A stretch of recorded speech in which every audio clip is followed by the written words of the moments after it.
Good afternoon, bonjour, Annie. I want to acknowledge that we're on the traditional land of many First Nations and recognize our Indigenous past, present and future here in Ontario and in Canada. Je suis très honoré d'être avec vous aujourd'hui. Merci beaucoup. Prime Minister, welcome to Don Valley East. I'd also like to welcome our Deputy Prime Minister and the Minister of Finance, the Honourable Chrystia Freeland, and thank them both for being here. I'd also like to welcome everyone here, the local community. Thank you so much for being here, and thank you for making time to be with the Prime Minister and the Deputy Prime Minister. Prime Minister, I believe this is your first official visit to Don Valley East, so I want to welcome you to Flemington Park and Don Valley East, the most vibrant, multicultural, diverse community, I believe, in all of Canada. More specifically, I want to introduce you and welcome you to the Resource Centre where we are today. This is where I first learned to swim. I spent countless hours in this gym playing basketball and floor hockey, and where I first started to use the public library. In fact, this was the place where I got one of my first jobs running the after-school program for kids here in Flemington Park. So for me, it lives up to its name as a local resource centre. We are proud of Don Valley East, home to the first planned community in Canada, Don Mills. And yes, we love our community, but Mr. Prime Minister, there are some big challenges that many of us face in this community. Over the last few years, like many other communities across this country, the pandemic was tough on families. And now, as the economy shifts and with higher inflation, affordability is becoming an even bigger challenge for many families. We are happy that you're here today to listen to the stories of local residents, to hear their concerns, and most of all, share some good news on how Canada and our government can help make life more affordable for people in our community as they take on some really big challenges. So, Prime Minister, thank you for being here, thank you for listening, and thank you most of all for having our backs. Mr. Prime Minister.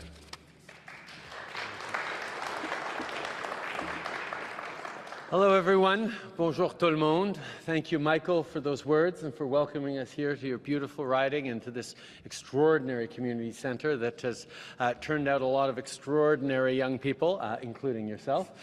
And I also want to thank, obviously, Chrystia Freeland, our Finance Minister and Deputy Prime Minister, who's been at the forefront of making sure we're there with supports for Canadians who need it, making sure we continue to be responsible in our approach so that we can rely on our resources to support Canadians in times of trouble, and of course to build for a stronger future for the decades to come. We're here at the Dennis R. Timbrell Resource Centre. We had a chance to chat with families and seniors just a few minutes ago. I want to thank them all for joining us today. You are why we are here today, and I really appreciate your presence. Is global inflation caused by the pandemic and Putin's war is making things more expensive for people around the world and having a real impact on Canadians, too. People here, like Rami and Georgina, who have 2 kids, are worried about being able to pay their bills, and others are having a tough time paying rent or saving for retirement. We know that too many Canadians are dealing with the rising cost of living. We hear you, and we're there for you. The first thing we did when Parliament came back this fall was to introduce legislation to put more money in the pockets of the middle class and people who need it. That's why we're doubling the GST tax credit for 6 months for 11 million households, and those payments are landing in bank accounts across the country today. If you look at your bank balance today and you're one of the 11 million households that gets GST credits and returns, you should see help for you directly. It'll help you pay the bills. Couples with 2 kids will get up to $467 more, and seniors will get an average of $225 more. On double le crédit d'impôt pour la TPS pendant 6 mois pour 11 millions de foyers à travers le pays. Les paiements commencent aujourd'hui. Pour les familles de la classe moyenne et ceux qui en ont le plus besoin, ça veut dire plus d'argent dans vos poches pour aider à payer vos factures.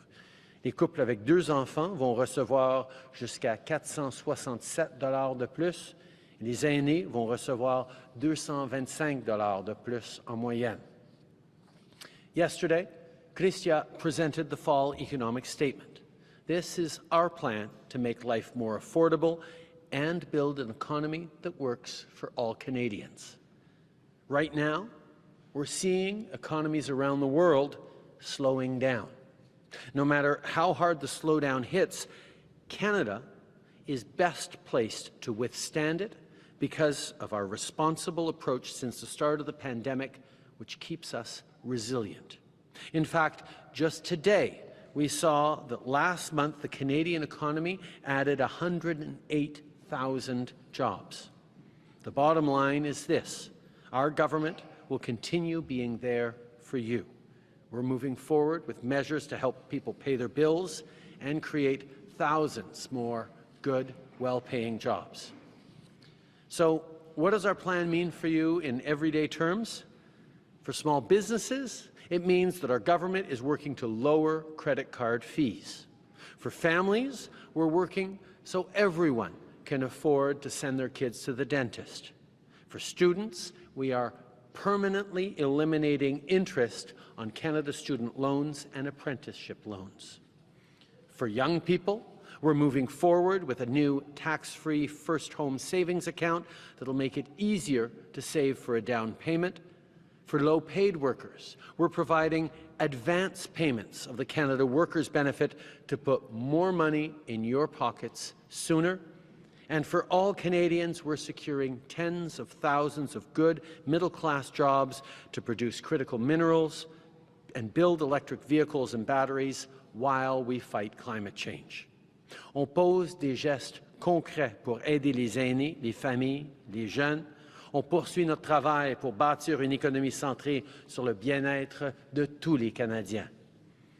Conservative politicians, well, they'd like to cut things like the employment insurance and pensions Canadians have been contributing to for their entire working lives. They're actually doubling down on the failed old theory of trickle-down economics, which means tax breaks for the wealthy while hollowing out the middle class. And they think you can simply opt out of inflation by investing in volatile cryptocurrencies. Their approach is reckless and out of touch. Ours is all about responsible, steady leadership. We won't cut the programs so many Canadians rely on. Our government remains here to fight for you, for your success, for your future, for your kids. Pour tout le monde, merci beaucoup d'être ici. I'm now happy to turn it over to Chrystia Freeland.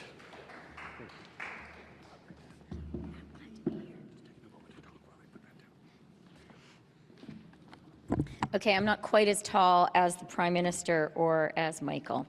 Bonjour tout le monde. Je suis vraiment heureuse d'être ici aujourd'hui en compagnie de notre Premier ministre et de mon cher collègue, Michael, qui est un excellent représentant et un fier représentant de Don Valley East.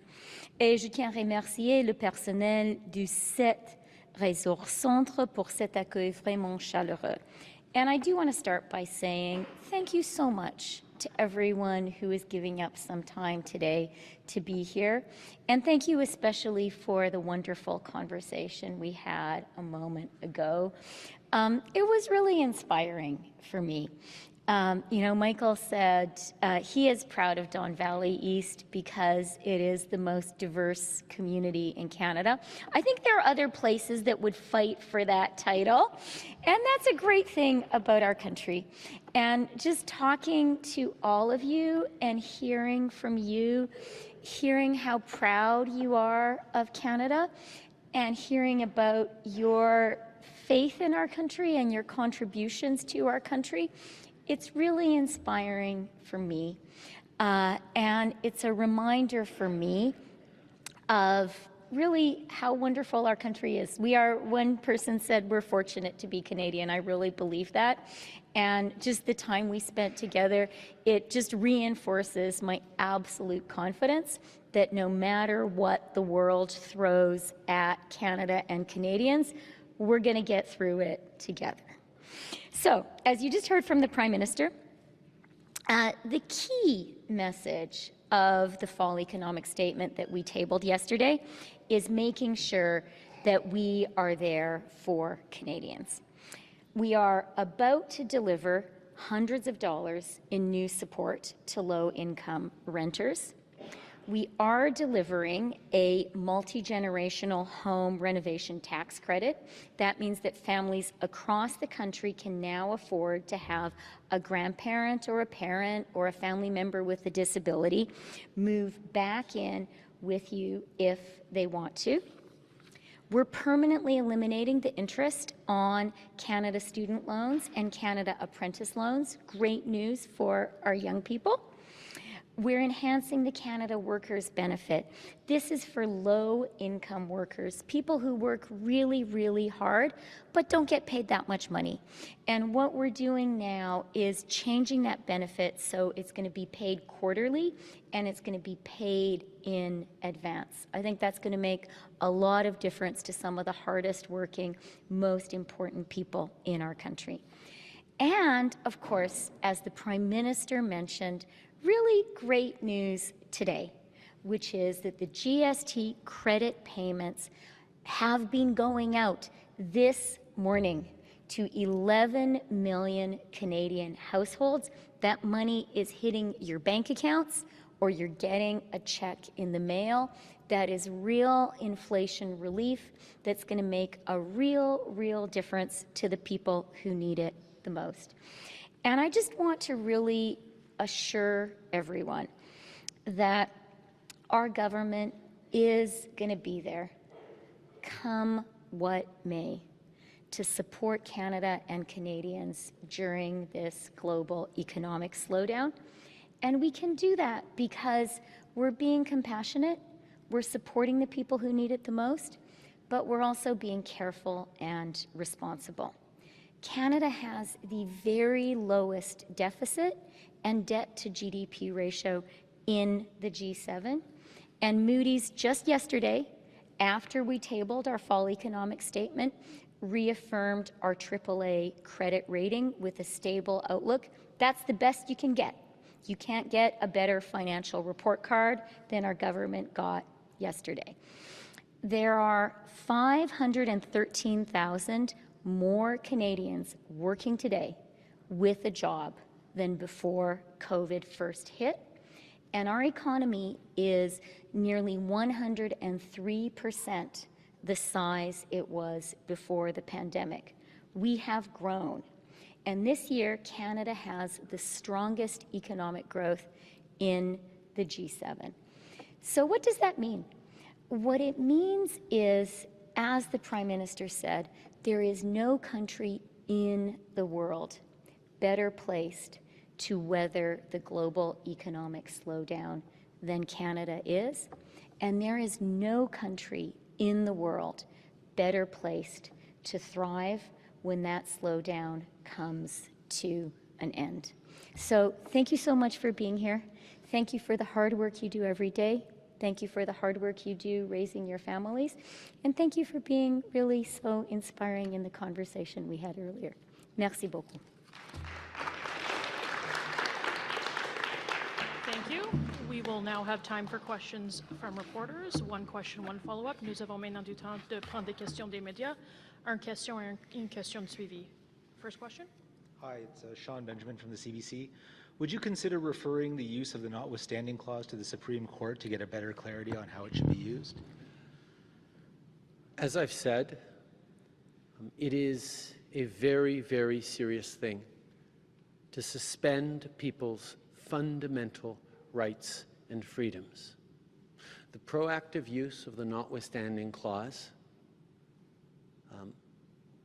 is actually an attack on people's fundamental rights, and in this case is an attack on one of the most basic rights available, that of collective bargaining.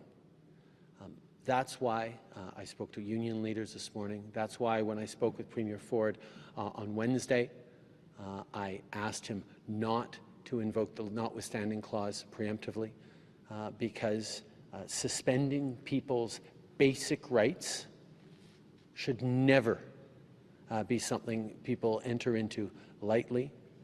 or without seriously weighing the consequences. I think there are a lot of people, a lot of parents like me, who have kids in Ontario schools that are concerned about the job action and about the strikes. But I can tell you, all parents and all Canadians should be extremely worried about suspension of our most fundamental rights and freedoms. That's why, as I've said, the federal government is looking at all options, and we're considering what we can do to continue to be the government and the party that stands up for people's fundamental rights and freedoms, as we always have been. But it's also a moment for ordinary Canadians to stand up and say no to suspension of the Charter of Rights and Freedoms, to suspension of their most fundamental rights. Okay. Ce n'est pas une petite chose de suspendre les droits fondamentaux des Canadiens. Particulièrement dans ce cas-ci, de suspendre le droit de négocier des conventions collectives, les droits des travailleurs de demander des meilleures conditions de travail. C'est un des fondements de notre démocratie et la Charte des droits et libertés au Canada garantit ces protections fondamentaux pour tous les Canadiens. Alors le choix de suspendre ces droits, de contourner ces droits fondamentaux, ne doit jamais être pris à la légère et ne doit seulement être utilisé que dans les circonstances les plus extrêmes. C'est ce que j'ai dit directement au Premier ministre Ford il y a quelques jours quand je lui ai parlé pour lui demander de ne pas utiliser la clause dérogatoire. J'ai parlé à des leaders syndicaux ce matin pour confirmer que nous allions être là pour défendre les droits fondamentaux des gens et nous regardons toutes nos options. Mais il faut aussi souligner que c'est à nous tous, en tant que Canadiens, de lever la voix haut et fort pour dire la Charte canadienne des droits et libertés qui nous protège tous est essentielle et ne doit pas être contournée. De défendre les droits fondamentaux, c'est à nous tous de faire ensemble. Le gouvernement va faire sa part, mais les citoyens doivent le faire aussi. Follow-up question? So StatsCan reported today that most wage gains are going to those at the top of the income spectrum, while those making under $20 an hour aren't seeing those raises. What do you have to say to Canadians who keep getting told that their wages are going to make inflation worse? Canadians are facing tough times right now in paying the bills, in paying their rent, and paying for groceries, and paying for gas.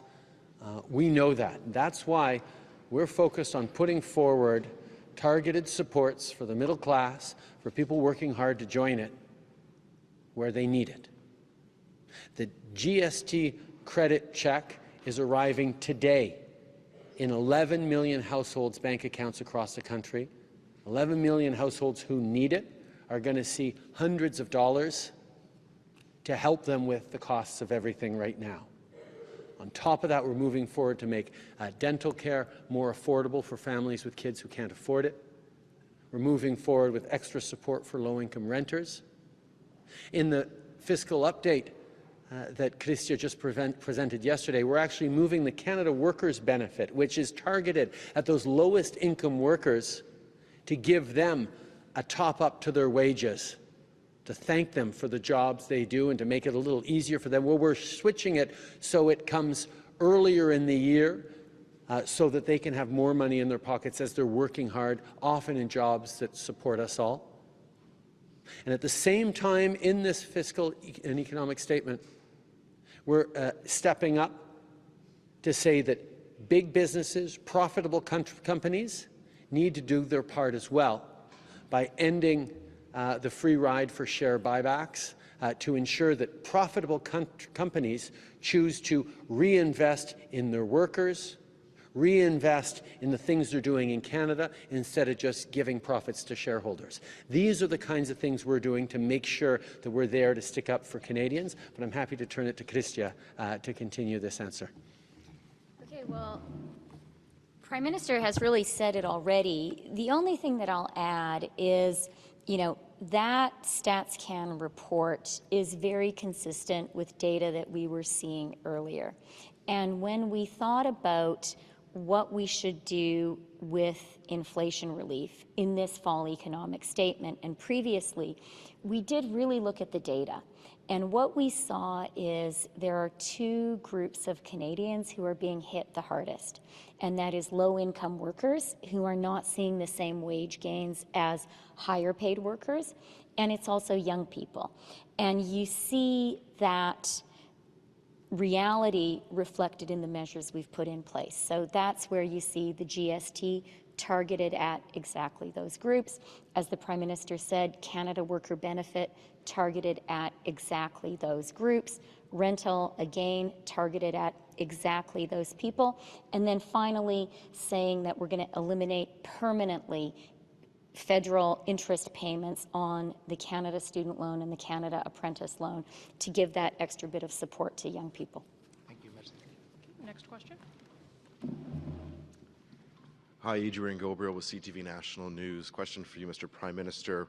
We've heard you condemn the use of the notwithstanding clause by the government here in Ontario. We've previously heard you condemn the use of it by the Quebec government to suppress religious freedoms. There's many Canadians, though, who, with all due respect, say the time for lip service has passed and they'd like to see your government act. And they're wondering whether or not you and your government will commit to legislative change in the Charter to narrow the scope of the notwithstanding clause so that in the future it can no longer be used to impede on Canadians' freedoms and their rights. I think the first thing to understand is that Canadians themselves should be extremely worried about the increased commonality of provincial governments using the notwithstanding clause preemptively to suspend their fundamental rights and freedoms. This is something that all Canadians who value the freedoms, the rights, the opportunities that Canada gives them and gives us all should be standing up to be very concerned about. And yes, this is the federal government that stands up for people's rights and freedoms, and we are absolutely looking at all different options. But it would be much better if instead of the federal government having to weigh in and say, you really shouldn't do this, provincial governments, it should be Canadians saying, hold on a minute. You're suspending my right to collective bargaining. You're suspending fundamental rights and freedoms that are afforded to us in the Charter. The Charter of Rights and Freedoms cannot become a suggestion. It is something that has built Canada in fundamental ways by recognizing those foundational rights and freedoms that make us one of the best countries in the world. And the outrage we're seeing across the country right now at this latest use, building on top of previous uses that I have consistently condemned, I think is a moment for all Canadians to reflect and say, yeah, our fundamental rights are not to be, cancelled away by governments who want to get things done in the easiest and most efficient way possible at the cost of people's fundamental freedoms. Okay, follow up. Okay. Je pense que les Canadiens, d'un bout à l'autre de ce pays, reconnaissent à quel point nos droits et libertés fondamentaux sont essentiels, pas seulement pour nous en tant qu'individus, mais en tant que d'avoir un pays libre et ouvert et prospère comme on l'a. Alors oui, le gouvernement fédéral a certainement un rôle qu'on peut jouer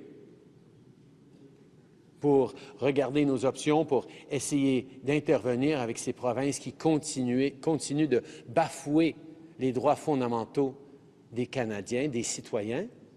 Mais je pense que le moment est venu aussi pour tous les Canadiens qui chérissent ces droits et libertés fondamentaux de se faire entendre et de rouspéter contre ces gouvernements qu'ils ont élus, mais qu'ils n'ont pas élus pour suspendre leurs droits, leurs libertés fondamentaux.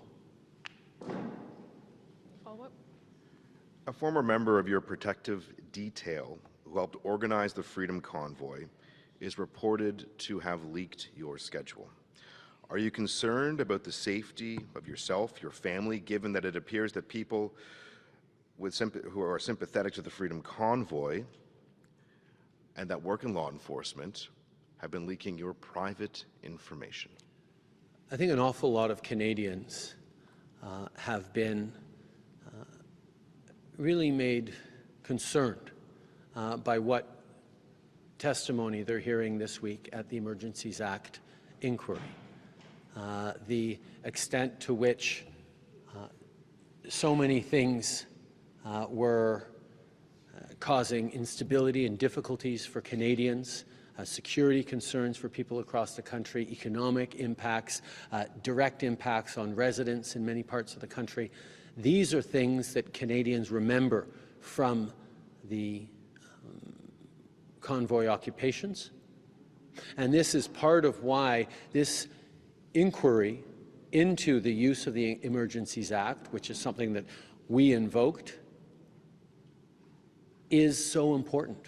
I'm looking forward to my opportunity to share my perspectives at this inquiry, and it's really important for Canadians to understand what was going on in that moment and why it was the right thing to do to invoke the Emergencies Act in a responsible, time-limited, targeted way, because this was a situation that had all sorts of aspects to it that were and can be and are really concerning to many Canadians. Okay, next question. Hi, Prime Minister. Tyler Griffin, the Canadian Press. In June of 2020, as the pandemic was still in its early days, you were asked by a reporter how you would pay for the debt Canada was incurring to handle the economic shutdown caused by COVID-19. You said that interest rates were at historic lows and that because of that, going forward, debt servicing costs will be low. However, forecasts now suggest that debt servicing costs will more than double by 2026 compared with pre-COVID levels. Do you still think that debt servicing costs are low, and how are those rising costs to pay for all the debt we incurred during COVID going to affect Canada's fiscal picture and ability to pay for programs going forward? I think it's really important to remember that Canada entered into the pandemic in the best fiscal position of almost all of our allies. And that allowed us to invest in supports for Canadians, whether it was for families, for workers, for seniors, for young people, whether it was for small businesses, for restaurants, for companies large and small across the country, to make sure that we could hold on through the pandemic and to make sure we'd come back as strongly as possible immediately afterwards. And that's what happened. Not only did we come out of the pandemic faster and better than many of our peers, the pandemic was less impactful on the health side in Canada than in many of our peer countries, and we came out of the pandemic with, again, the strongest fiscal position of all of our peer countries. And now, as we're poised and looking at the challenges that inflation is posing on Canadians, the challenges that a potential global slowdown will have on economies around the world, again, we have the best fiscal position of any country in the G7, the lowest deficit, and that allows us to do two things. It allows us, first of all, to be there directly to support families who need it now, families in the middle class, families working hard to join the middle class, who are needing that extra help now, with a GST credit check that's landing in bank accounts today, with help on dental, help on rental, more help that was announced in a targeted way in this fiscal economic statement, and at the same time,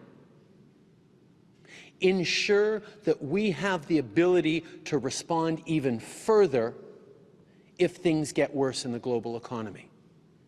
We are on a responsible fiscal path. We are in strong positions to be able to help Canadians now, to help them if we need more help in the coming months, and with investments in things like clean hydrogen and more clean tech, build opportunities long into the future that will keep us as one of the highest rated economies in the world. But for further comment, I'm happy to turn it over to Chrystia Freeland. Yeah, thanks, Prime Minister. And I'm just going to touch on a couple of things the Prime Minister has mentioned. So the first is we need to be very clear that the emergency extraordinary spending by the federal government during COVID was necessary and it worked.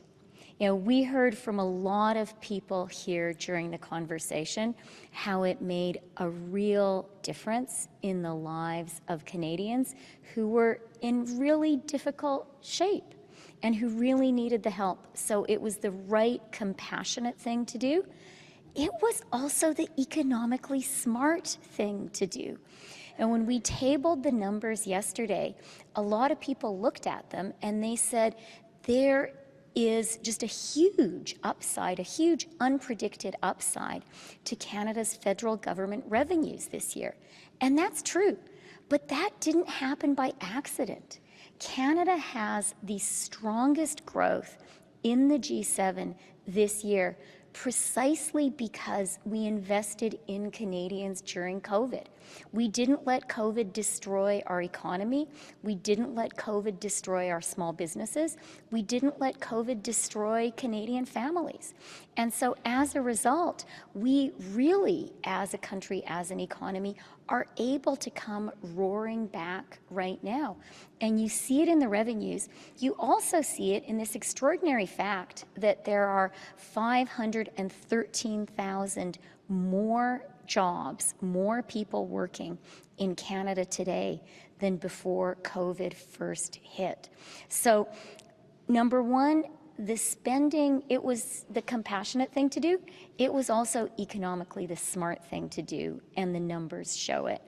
And then just secondly, you know, if your question is going to something that I think Canadians legitimately want to know, which is, okay, you spent a lot of money during COVID, but are we on a sustainable path? Are the government's finances after that spending still in good shape? And the answer is unequivocally, yes, absolutely they are. And they are because the economy has rebounded so strongly. They are because once the main COVID emergency was behind us, we moved to a really responsible fiscal path. As the Prime Minister said, lowest deficit in the G7, lowest debt to GDP ratio in the G7. And again, you know, the Prime Minister, Michael, and I, we're all politicians. You know, maybe you think we talk our own book a little bit, but you don't have to believe us. Believe Moody's, a ratings agency whose job is, you know, their primary job is assess fiscal sustainability of countries. That's what they're experts in. And that AAA rating with a stable outlook, what that says is Canada is definitely in a fiscally sustainable position, which means we can afford to be there to support Canadians no matter what the global economy throws at us. Follow-up? Prime Minister, many are saying that COP27 in Egypt is only going to be a success if an agreement is reached on loss and damage. What is Canada's position on loss and damage, and do countries like Canada owe reparations to countries that are least responsible for climate change and bearing the brunt of its impact? Canada has always known the inherent unfairness of climate change in that the people around the world least responsible for contributing to the emissions that cause climate change are the ones most vulnerable to the impacts of climate change, whether it be extreme weather events or others. That's why Canada, from the very beginning, in COP19 in Paris where I attended, made a commitment on climate financing around the world to flow $2.6 billion in climate financing to support economies around the world, decarbonize and build resilient infrastructure against the impacts of climate change. Then, when I was in Glasgow just last Christmas at the last COP, we were there to continue to step up on Canada's development financing for climate with $5.6 billion, $5.2 billion to continue to help those most vulnerable around the world fight the impacts of climate change. So we are very much involved in all these conversations, and we'll continue to be involved in these conversations when we host Nature COP, COP 15, this December in Montreal. It'll be an opportunity to highlight everything that nature can do to contribute in the fight against climate change as we step up to protect biodiversity and nature around the world, and Canada, yet again, will be leading on that. And dernière question, Radio-Canada. Thank you. Yannick Lepage, Radio-Canada. Concernant les possibles fuites d'un ancien membre de votre équipe de sécurité, est-ce que vous êtes inquiet et est-ce que de telles fuites peuvent nuire à la réputation du Canada auprès de ses alliés qui comptent sur notre discrétion?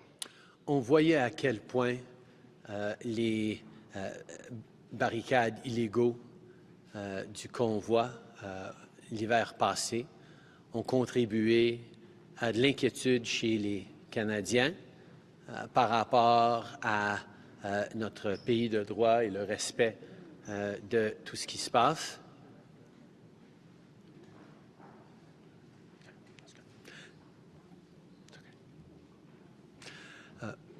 On a vu à quel point les barricades de l'hiver passé étaient préoccupants pour les Canadiens par rapport à l'instabilité, par rapport à l'impact sur les familles, par rapport à de grandes préoccupations auxquelles les gens faisaient face. Mais aussi, ça avait un impact à l'international de voir qu'il y avait des gens qui étaient en train de déstabiliser l'économie et la vie des Canadiens. C'est pour ça que nous avions agi pour donner plus de ressources aux forces policières, pouvoir rétablir l'ordre. C'est important pour les Canadiens de voir toutes ces discussions, tous ces débats, comme on est en train de voir dans l'enquête sur les mesures d'urgence qui se déroulent actuellement. Can we get that in English too? I think there were a lot of Canadians worried about the impact of these illegal occupations on their fellow citizens, on the Canadian economy, on Canada's reputation as a country of peace, order, and good government. Quite frankly, there were concerns expressed by international partners as well, seeing the illegal occupations of border crossings, of sites across the country. And these are all things that are coming to light during this important Emergencies Act inquiry. Pour le suivi à la commission Rouleau, l'avocat des manifestants a prétendu cette semaine que les manifestants ont bénéficié de fuites de tous les corps policiers. Est-ce que la GRC et le SCRS devraient ouvrir une enquête pour déterminer l'origine de ces fuites? Je sais qu'à tous les jours, il y a des nouvelles révélations de cette enquête publique et c'est exactement pour ça qu'on a amené cette enquête publique. C'est important pour les Canadiens de savoir exactement ce qui se passait. C'est important pour les Canadiens de comprendre les différentes forces qui étaient en train d'essayer de déstabiliser notre pays, nos citoyens, notre économie. Et c'est pour ça que je sais que tout le monde est en train de suivre attentivement et d'attendre avec pas nécessairement impatience, mais au moins enthousiasme, les conclusions éventuelles de la Commission. Merci. Ceci met fin à la conférence presse. That concludes the press conference. Thank you. Merci tout le monde.